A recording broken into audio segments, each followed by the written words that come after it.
Halo teman-teman, hari ini tanggal 11 Desember jam 3 subuh. Gue berangkat dari rumah ke Soekarno-Hatta karena flightnya itu jam 5.30 kalau nggak salah. Jadi ya, kita berangkat dulu.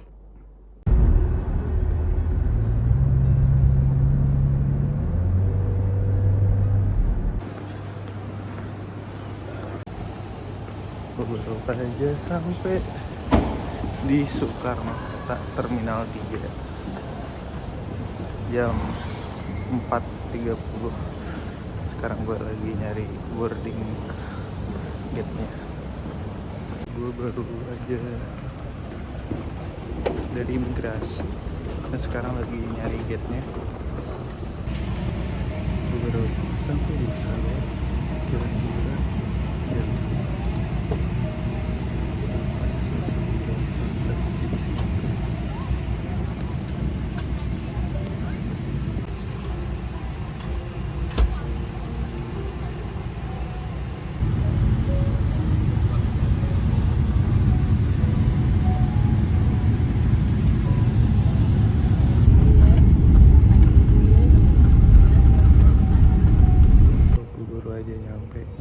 Changi.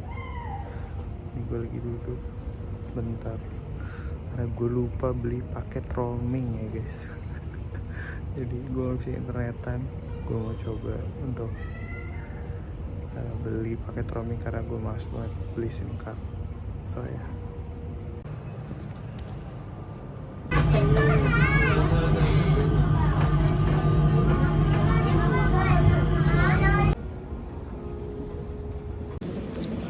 Sekarang gue ada di Terminal 3 Food Court Kopitiam. Sedang mencoba fishbowl noodle. Ya, gue tahu ini dari TikTok.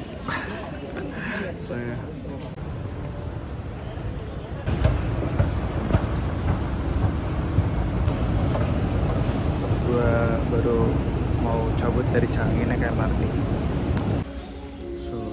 Gue baru aja beli kopi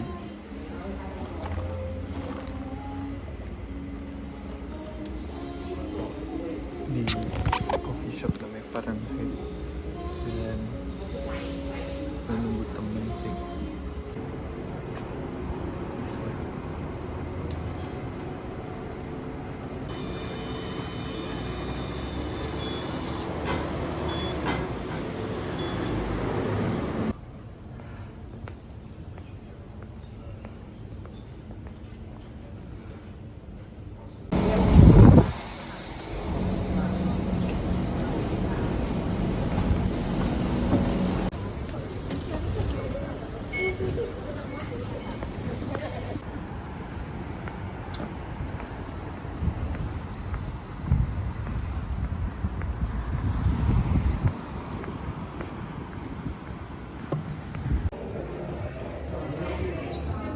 Welcome to Tuesday, Singapore.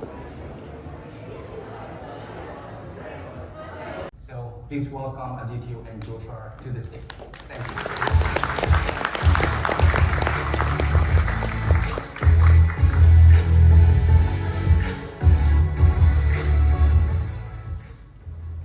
Hello, good morning everyone.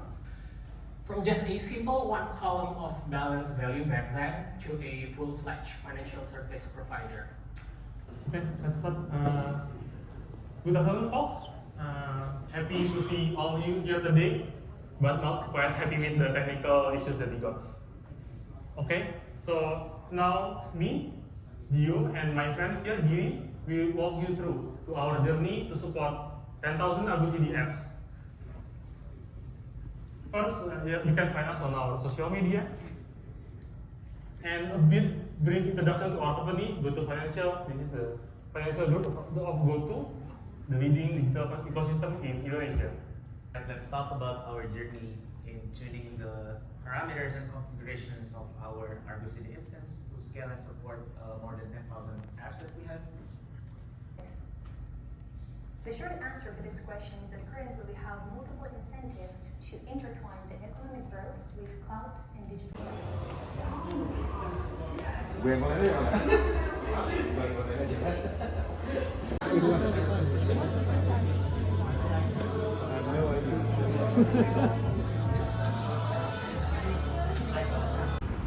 Hanya 180.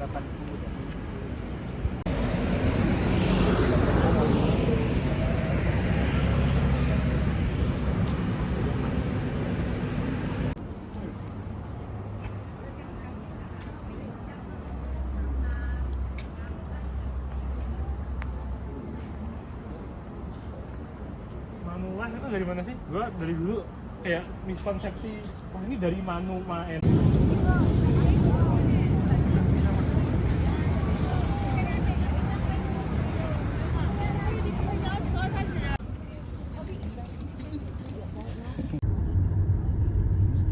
Berapa kali ya kerja dari sini?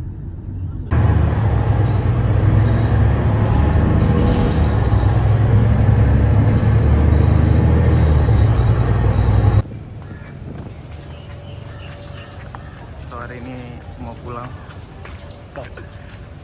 Kenapa? Hari ini hari terakhir gue bersama Mas Irwan pulang ke Jakarta.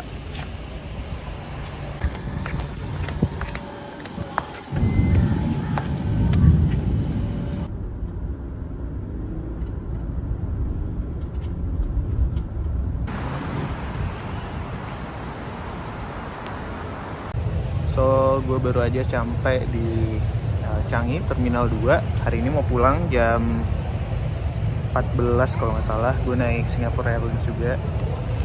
Dan ya so far acaranya lumayan seru dan gue happy banget karena banyak ketemu teman-teman baru juga. Ada yang dari Indonesia juga, ada yang dari luar Indonesia.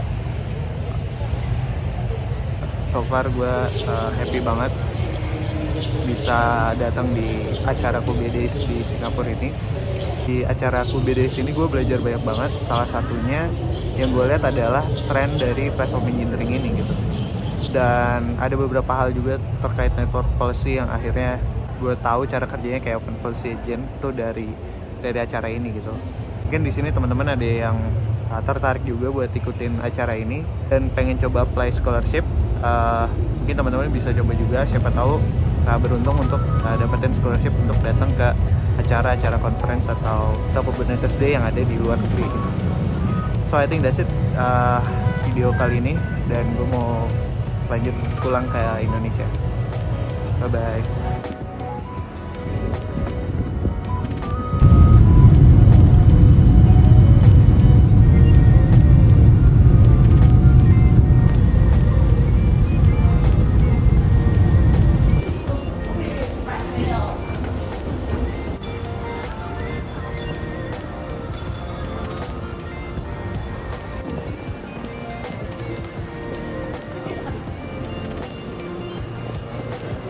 Halo teman-teman, so mungkin sekarang gue bakal coba ceritain gimana sih ceritanya gue bisa datang ke event Kubernetes Day yang ada di Singapura, dan mungkin teman-teman juga bisa dapetin hal yang serupa gitu. Jadi yang pertama adalah kenapa gue bisa datang ke event Kubernetes Day yang ada di Singapura adalah karena gue dapet Diversity Scholarship atau yang sekarang namanya Dan Cohen Scholarship dari Linux Foundation. Jadi di bulan Oktober lalu gua coba untuk ngajuin scholarship dan alhamdulillahnya diterima.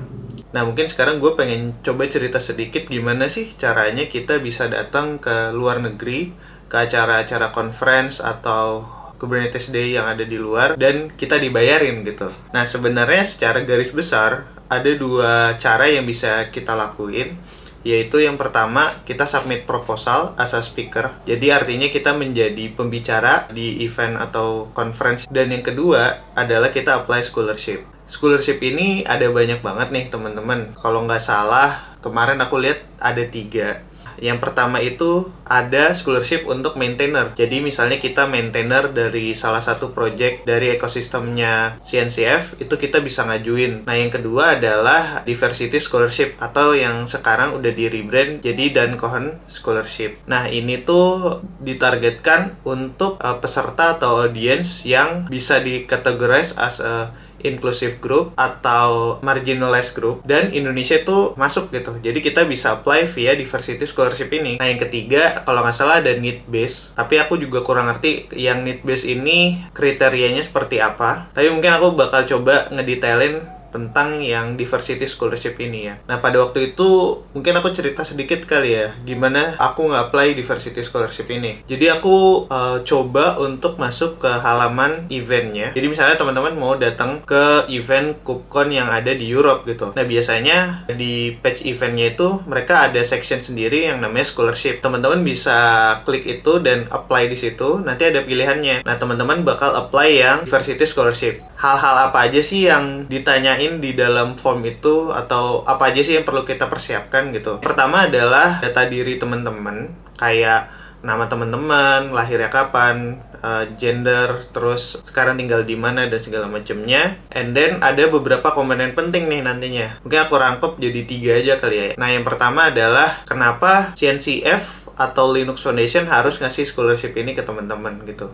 Nah, teman-teman bakal ditanyain tuh alasannya apa. Nah, pada waktu itu ya aku cerita bahwasannya aku pengen datang ke event itu karena aku pengen belajar tentang teknologi-teknologi terbaru dari CNCF, dan aku juga pengen kenalan dengan teman-teman baru yang ada di luar sana gitu. Dan juga aku juga pengen ngasih tahu ke teman-teman yang lain bahwasannya kita bisa dapetin diversity scholarship, dan aku berharap ke depannya aku bisa share pengalamanku ini di YouTube, yang which is aku ngelakuin ini sekarang gitu. Nah, yang kedua adalah kontribusi apa aja sih yang udah kita lakuin ke dalam ekosistemnya Cloud Native atau Linux Foundation gitu. Pada waktu itu mungkin yang bisa aku ceritain adalah aku bilang bahwasannya aku pernah buka pull request ke beberapa project-projectnya CNCF, salah satunya adalah Kubernetes. Karena pada waktu itu aku sempat beberapa kali open PR. Sebenarnya PR-nya nggak terlalu wah banget sih teman-teman. Aku cuma benerin dokumentasi, kayak misalnya ada link yang error itu aku benerin, dan juga aku ngebantu untuk nge-translate dokumentasi dari bahasa Inggris ke dalam bahasa Indonesia gitu. Di situ aku submit itu. Dan juga yang ketiga kalau nggak salah produk-produk CNCF apa aja yang udah teman-teman pakai gitu. That's it gitu. Nah, di situ juga teman-teman bakal dapat yang namanya budget gitu. Nah, tiap conference ini beda-beda. Kalau nggak salah misalnya yang di US itu cap maksimalnya itu 2.500 USD. Tapi kalau teman-teman apply di Kubernetes Day yang ada di Singapura kemarin misalnya, itu cap maksimal budgetnya itu adalah 1.000 USD. Jadi tergantung dari term and conditionnya yang mereka buat. Nah, nanti teman-teman bakal ditanya tuh berapa budget yang teman-teman butuhin untuk ngecover semuanya gitu. Di situ aku nge-submit, aku cuma butuh $500 karena kalau nggak salah di situ ada notes kalau kita submit makin kecil itu semakin chance diterimanya itu semakin besar gitu. Jadi karena aku pikir Singapura itu dekat dan tiket pesawat itu nggak terlalu mahal, jadi aku cuma submit di 500 USD kayak gitu teman-teman. Walaupun cap maksimalnya adalah $1.000 ya. Nah, apa aja sih yang di cover? Nah, budget yang teman-teman dapetin itu bakal nge-cover 3 hal. Kalau dalam kasusku itu yang pertama adalah akomodasi, penginapan kita selama event itu. Terus yang kedua adalah tiket pesawat pulang pergi. Aku berangkat dari Cengkareng dan pulang harus dari Cengkareng juga. Terus yang ketiga adalah taksi atau transport yang kita gunain dari atau ke bandara. Kemarin misalnya aku naik GrabCar, nah itu bisa kita reimburse juga teman-teman. Nah, skema scholarship-nya ini adalah reimbursement ya teman-teman. Jadi teman-teman nalangin dulu pakai duit teman-teman, nanti sesudah eventnya selesai teman-teman bakal nge-upload receipt yang teman-teman udah bayarin, nanti mereka bakal ngegantiin itu semua. Jadi pastiin teman-teman punya uang juga untuk nalangin itu semua. So ya, jadi kira-kira detailnya seperti itu ya teman-teman. aku berharap teman-teman di sini nyobain juga, apply, siapa tahu beruntung. Coba aja dulu gitu. Karena waktu itu aku juga pernah nyoba di tahun 2020 dan nggak keterima, dan aku coba lagi sekarang dan alhamdulillahnya keterima. Jadi coba aja gitu, karena nggak ada salahnya untuk mencoba gitu. Dan aku berharap teman-teman bisa ngedapetin experience yang sama kayak aku. Aku berharap banyak teman-teman dari Indonesia juga yang bisa datang ke event-event yang